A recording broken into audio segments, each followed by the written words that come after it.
আমার সাথে পড়েন, আউযু বিল্লাহি মিনাশ শাইতানির রাজিম, বিসমিল্লাহির রহমানির রহিম, যালিকাল কিতাবু লা রাইবা ফীহি হুদাল লিল মুত্তাকিন। আমার ভাইয়েরা, আল্লাহ রাব্বুল আলামিন গোটা জাতির জন্য, গোটা মানুষের চলবার জন্য, গোটা মানুষের হেদায়েতের জন্য, গোটা মানুষ কি খাবে, কিভাবে জীবন যাপন করবে, তার কর্মনীতি কি হবে, তার ব্যবসা নীতি কি হবে, চাকরি নীতি কি হবে, কিভাবে জীবন যাপন করবে, ওই মানুষটা কিভাবে ইউনিয়ন চালাবে, কিভাবে বাড়ি চালাবে, কিভাবে সংসদ চালাবে, কিভাবে ডিসি অফিস চালাবে, কিভাবে এসপি অফিস চালাবে, কিভাবে দেশ চালাবে। ও মুসলমানেরা, আল্লাহ রাব্বুল আলামিন সেই জন্য একটা কিতাব, গাইড বুক এই জাতির জন্য রব্বুল আলামিন জিবরাইল মারফত নবীর মাধ্যমে পৃথিবীর জমিনে ছেড়ে দিলেন। কথা কোন ঠিক কিনা?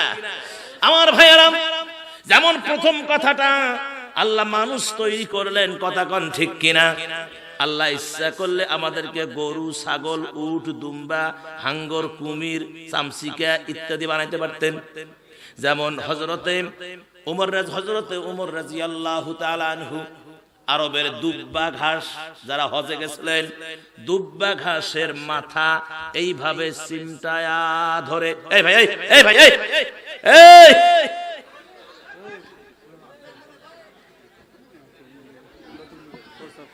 আমার দিকে তাকান, বাস যাবে। অনেকের সমস্যা থাকতেই পারে, কথা বল ঠিক কিনা আমার ভাইজান? তবে এটা সমস্যা থাকতো না যদি এটা গানের প্যান্ডেল হইতো, এই সমস্যা থাকতো না। তার কারণ ও চিন্তায় মাথা থাকতো না, তার কারণ এটা কমলা লেবু যাচ্ছে, ওই চিন্তা থাকে। আমি বাসে করে একদিন যাচ্ছিলাম এক জায়গায়, তো দেখি একটা ছেলে বয়স 10 থেকে 12 বছর বয়স হবে, বলে কেসুর মেসুর ঘেসুর ঘেসুর করতেছে। আমি বললাম ভাই এদন করে কে? তাকে হুজুর হাগু ধরছে, হাগু। বাস্তব থামছে না, পেশাব হলে না তাড়াতাড়ি মারি দেওয়া যাইতো। ওই বলে পায়খানা করবে, এই জন্য ও মানে কেমন কসর মসর করতেছে। আমি এক বুদ্ধি দিলাম যে ভাই আপনার টাচ মোবাইল না আছে তো, ওর এখন টাচ মোবাইলটা খুলিয়ে ওর হাতে দ্বারা নাটক বা একটা কার্টুন ধরায়া দেন, এবার হাগা যে কই যাবে নিজেও জানবেন না। ওই টাচ মোবাইল খুলিয়ে নাটক বাহির করে দিল, ওই কি বলে কার্টুন বাহির করে দিল। আসলেই আমি 15 থেকে 20 মিনিট পরে ভাই কি খবর, কয় হাগা টাকা কুটি গেছে, কিচ্ছু নাই। ওই মোবাইল দেখতেছে, হাসতেছে, আনন্দ করতেছে, মানে ওরা ও ধান্দায় আর নাই। যদি ওটা যদি এই হইতো, গানের বাড়ি হইতো, আর ওই নর্তকী নষ্টা মেয়েদেরকে নিয়ে ঝাবাঝাবি করাতো, তাহলে হাগামতার কথাই ভুলে যেত। কথা কন আমার ভাই, এটা তো আর ওই নর্তকীদের স্থান না, এটা হলো জান্নাতের বাগান। এখানে কোরআন আছে, ঐশী গ্রন্থ। আল্লাহু আকবার কন, আল্লাহু আকবার।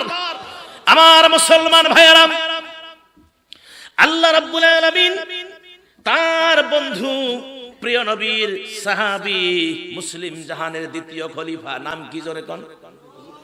দুব্বা ঘাসের মাথা চিমটায়া ধরে চোখের পানি ছেড়ে দিয়ে কেঁদে কেঁদে বলে, ওরে দুব্বারে, আল্লাহ যদি আমারে উমর না বানায়া এই দুব্বা বানাইতো, এই আরবের ভেড়া, বকরি, উট, দুম্বা আমারে খাইতো, তৃপ্তি পাইতো, কিয়ামতের ময়দানে আমি উমরকে জবাব দেওয়া লাগতো না। আমাকে এখন উমর বানাইছে, আমি কি জবাব দিব রে কিয়ামতের ময়দানে? অথচ উমর হলেন জান্নাতি মেহমান, জান্নাতের সার্টিফিকেট পাইছে।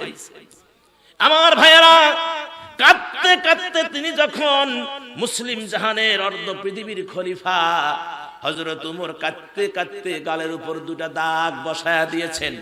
হাদিস বলছি ভাই আমার বন্ধুগণ, সাহাবারা বলেন, উমর আমিরুল মুমিনিন, আপনি যদি অনুমতি দেন হেকিম নিয়ে আসি, চিকিৎসা হবে গো, আল্লাহ আপনাকে সুস্থ করে দিবেন।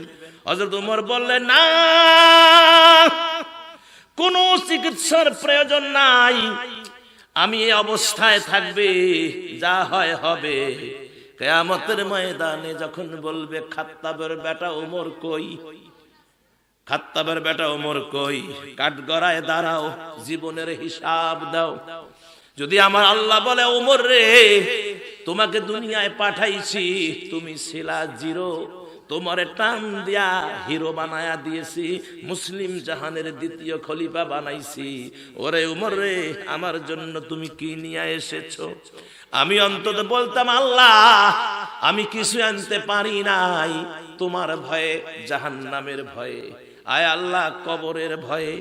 কাঁদতে কাঁদতে গালের উপর দুটা দাগ বসায়া দিয়েছি, ওই দাগ নিয়ে আজ তোমার দরবারে হাজির হয়ে গেছি।